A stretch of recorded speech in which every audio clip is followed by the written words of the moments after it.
ప్రభునందు ప్రియమైన దేవుని బిడ్డలారా, ఈ ఉదయకాల సమయంలో ఈ అనుదిన వాగ్దాన కార్యక్రమం ద్వారా ఈ విధముగా మిమ్మల్ని కలుసుకున్నటకు దేవుడు నాకు అనుగ్రహించిన ఈ గొప్ప భాగ్యాన్ని బట్టి ముందుగా దేవాతి దేవునికి కృతజ్ఞతాస్తుతులు చెల్లించి ఉన్నాను.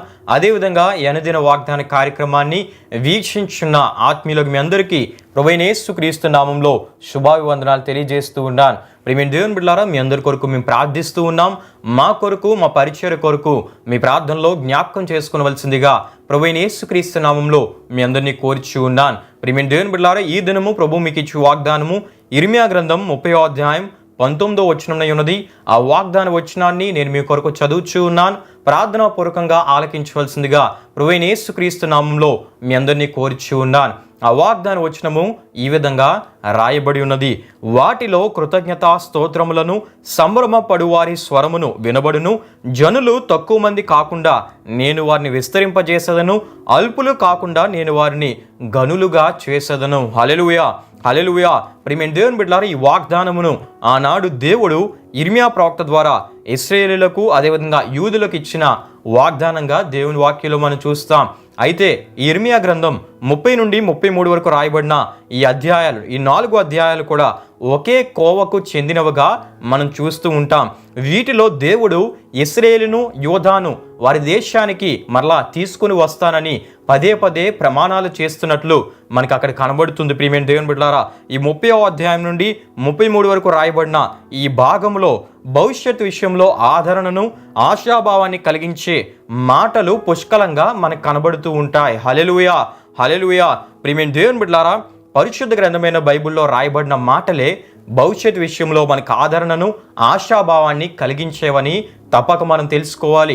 మనుషుల మాటలు మనకు మేలు చేయవు కానీ, మనుషుల మాటలు మనల్ని బలపరచలేవు కానీ, మనుషుల మాటలు మనకు ఆదరణ కలుగు చేయలేవు కానీ, పరిశుద్ధ గ్రంథమైన బైబిల్లో రాయబడిన మాటలు అవి దేవుని మాటలు గనుక, అవి జీవపు మాటలు గనుక, అవి ఆదరణను కలిగించే మాటలు గనుక ఆ మాటలే మనల్ని బలపరచగలవు.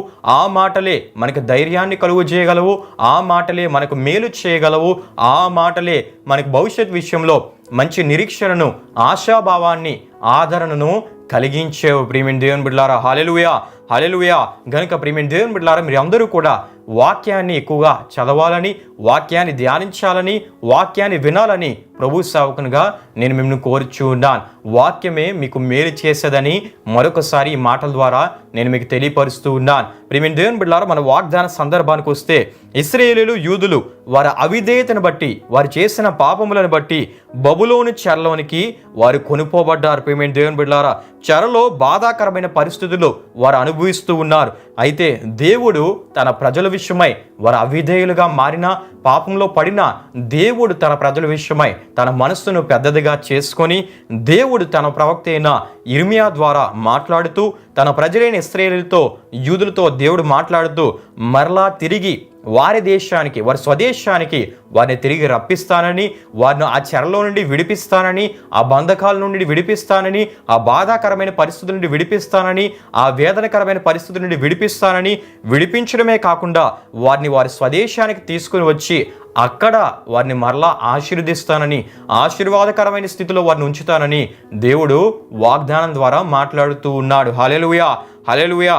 ప్రియమైన దేవుని బిడ్డలారా, మరలా వారి భవిష్యత్తు విషయమై సమాధానకరమైన, ఆశీర్వాదకరమైన ప్రియమైన దేవుని బిడ్డలారా స్థితిగతులను కలుగు చేస్తానని దేవుడు ఈ వాగ్దానాలు అన్నిటి ద్వారా తన ప్రజలైన ఇశ్రాయేలీయులతో, యూదులతో దేవుడు మాట్లాడుతూ ఉన్నాడు. ప్రియమైన దేవుని బిడ్డలారా, ఆ వాగ్దానపు మాటల్లోనే ఒక వాగ్దానపు మాటను మనం చదువుకోవడం జరిగింది. అది ఇర్మియా గ్రంథం 30వ అధ్యాయం 19 మనం చూస్తున్నప్పుడు, వాటిలో కృతజ్ఞతా స్తోత్రములను సంభ్రమపడు వారి స్వరమును వినబడును. జనులు తక్కువ మంది కాకుండా నేను వారిని విస్తరింపజేసేదను. అలుపులు కాకుండా నేను వారిని గనులుగా చేసేదనని దేవుడు వాగ్దానం ఇచ్చాడు. ప్రియమైన దేవుని బిడ్డలారా, అంటే దీని అర్థం ఏంటంటే వారి నివాసాల్లో నుండి మరలా కృతజ్ఞత పాటలు, మరలా సంభ్రమపడేవారి స్వరాలు వినబడేలా దేవుడు చేస్తానని, వృద్ధి చేస్తానని, వారిని గౌరవాన్ని వారికి దయచేస్తానని, వారు గౌరవింపబడే స్థితిలో వారిని ఉంచుతానని దేవుడు ఈ వాగ్దానం ద్వారా వారితో మాట్లాడుతూ ఉన్నాడు. హల్లెలూయా, హల్లెలూయా.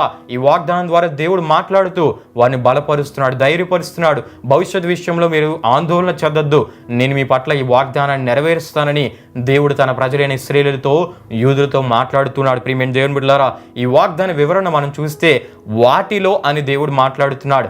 వాటిలో అంటే ప్రియమైన దేవుని బిడ్డలారా, బబులోను చెర నుండి ఇశ్రాయేలులను, యూదులను దేవుడు విడిపించి వారి స్వదేశమైన యెరూషలేమునకు వారిని రప్పించిన తదుపరి వచ్చిన వారు వారి నివాసాల్లో నుండి దేవునికి కృతజ్ఞతాస్తుతుల ద్వారా, కృతజ్ఞతా కీర్తనల ద్వారా, కృతజ్ఞతా పాటల ద్వారా వారు దేవుని స్తుతించే అటువంటి స్థితిని దేవుడు కలుగు చేస్తానని, మరలా మీ యెరూషలేములో అంటే మీ స్వదేశంలో సంబరపడే వారి స్వరాలు వినబడతాయి, సంభ్రమపడే వారి స్వరాలు, సంతోషంతో కూడిన స్వరాలు వినబడతాయి అని దేవుడు మాట్లాడుతూ, ఈ విధంగా దేవుడు వారిని ఆశీర్వాదకరమైన స్థితిలో ఉంచడమే కాకుండా దేవుడు అంటున్నాడు, మిమ్మలను తక్కువ మంది కాకుండా నేను విస్తరింపజేస్తానని దేవుడు మాట్లాడుతూ, మీ అందరినీ గనులుగా అంటే గౌరవింపబడే వారిగా, ఇతరులచే గౌరవింపబడే వారిగా మిమ్మల్ని ఉంచుతానని, చేస్తానని దేవుడు వాగ్దానం ద్వారా వారితో మాట్లాడినట్లు మనం చూస్తూ ఉంటాం. హల్లెలూయా, హల్లెలూయా. ప్రియమైన దేవుని బిడ్డలారా, ఆనాడే కాదు నేడు ఆయనను విశ్వసించిన మన జీవితాల్లో కూడా, ఆయన్ని కలిగి ఉన్న మన జీవితాల్లో కూడా ఈ వాగ్దానం ద్వారా దేవుడు మనతో మాట్లాడుతున్నాడు. ఈ వాగ్దానాన్ని దేవుడు మీకు ఇస్తూ ఉన్నాడు.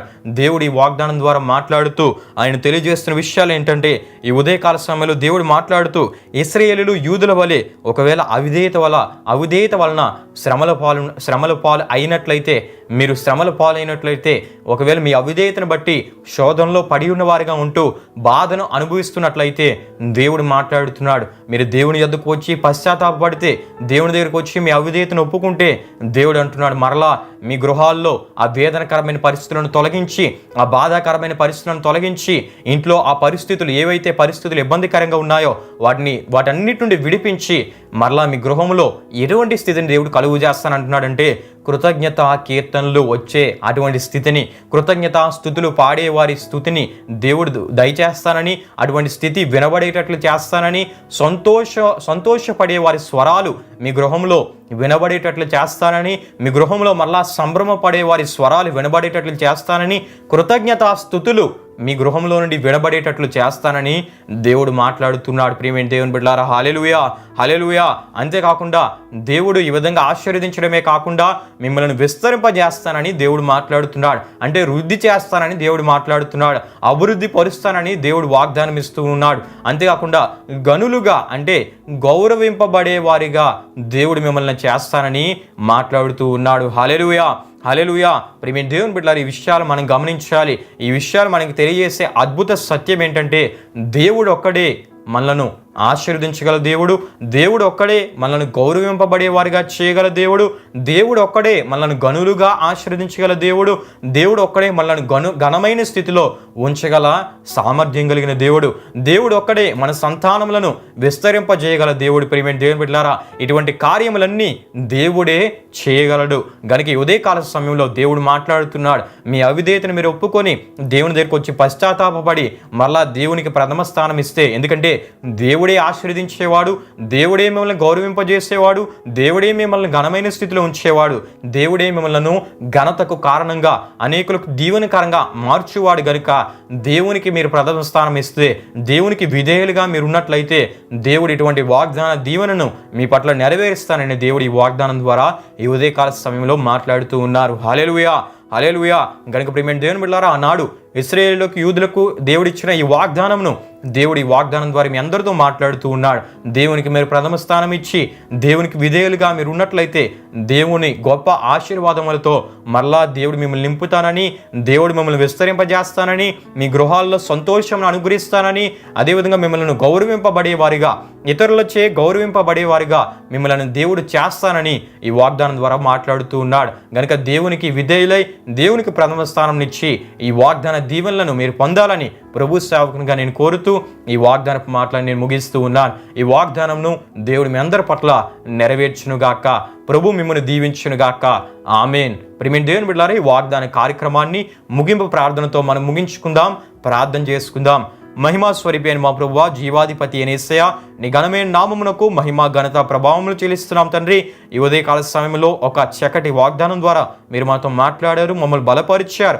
అందును బట్టి నీకే స్తుతులు చెల్లిస్తూ ఉన్నాం. నిన్ను విశ్వసించిన మా జీవితాల్లో దేవా, మా గృహాల్లో సంతోషమును కలుగు చేయడమే కాకుండా, బాధాకరమైన పరిస్థితి నుండి విడిపించడమే కాకుండా, విస్తరింపజేస్తానని, అదేవిధంగా గౌరవింప చేస్తానని, ఇతరులచే గౌరవింపబడే స్థితిలో, గనులుగా ఘనమైన స్థితిలో, ఉన్నతమైన స్థితిలో మీరు మమ్మల్ని ఉంచుతారని ఈ వాగ్దానం ద్వారా మీరు మాతో మాట్లాడిన విధానాన్ని బట్టి నీకే స్తుతులు చెల్లిస్తున్నాం తండ్రి. వీక్షించిన మా ప్రియులందరూ మీరు జ్ఞాపకం చేసుకోండి. వారు నీవు కోరే ఆత్మీయతను కలిగి ఈ వాగ్దాన దీవెనను వారు స్వతంత్రించుకున్నట్లు మీరు సహాయం చేయండి. ఈ వాగ్దానాన్ని వీక్షించిన ప్రతి ఒక్కరిని మీరు జ్ఞాపకం చేసుకోండి. వారి ఆరోగ్యాలు మీరు దీవించండి. వారి ప్రయాణాల్లో మీరు తోడుగా ఉండి నడిపించండి. వారు తలపెడుతున్న ప్రతి కార్యాన్ని మీరు సఫలపరచండి. వారు తలపెడుతున్న ప్రతి ప్రయత్నంలో మీరే తోడుగా ఉండి వారిని ముందుకు నడిపించండి. దేవుని సాక్షులుగా మీరు గొప్పగా నిలబెట్టి మీరు వాడుకొని నీ నామ మహిమార్థమై వారిని మీరు ఆశీర్వదించి మీరు గొప్పగా అనేకులకు దీవెనకరంగా నిలబెట్టమని దేవా, ఈ వాగ్దాన కార్యక్రమం ద్వారా మరొకసారి నీ నామమునికి మహిమ ఘనత ప్రభావములు చెల్లిస్తూ